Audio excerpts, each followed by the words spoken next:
What's the biggest shift that leaders can make to ensure that your organization and your people are change ready? Shift from strategic planning to strategic thinking.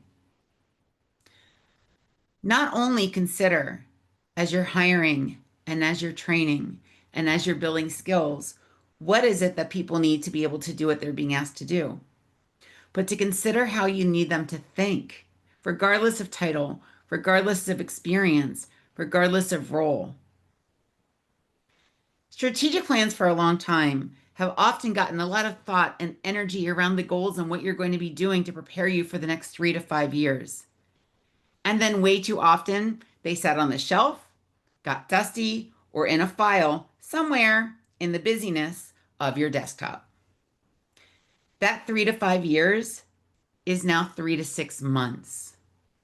The strategies that you're coming up through now, the investment of time, the investment of energy, the investment of effort, needs to be able to be responsive and flexible as the trends around you are swirling so that you are prepared to help guide shift happens before it happens to you.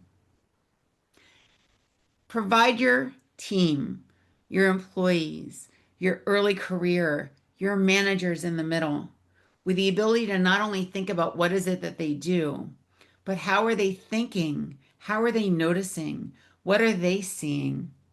So that you can tap into the removal of the obstacles that sometimes feel like you are pulling a giant wheelbarrow around you full of rocks or pushing up a giant initiative or strategy up a hill with one hand and no help around you, and that boulder gets heavier and bigger.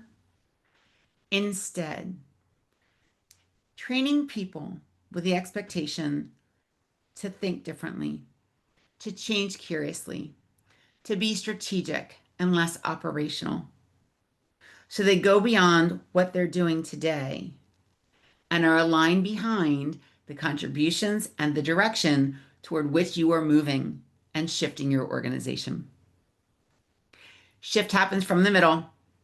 And today we're talking about the middle of strategy.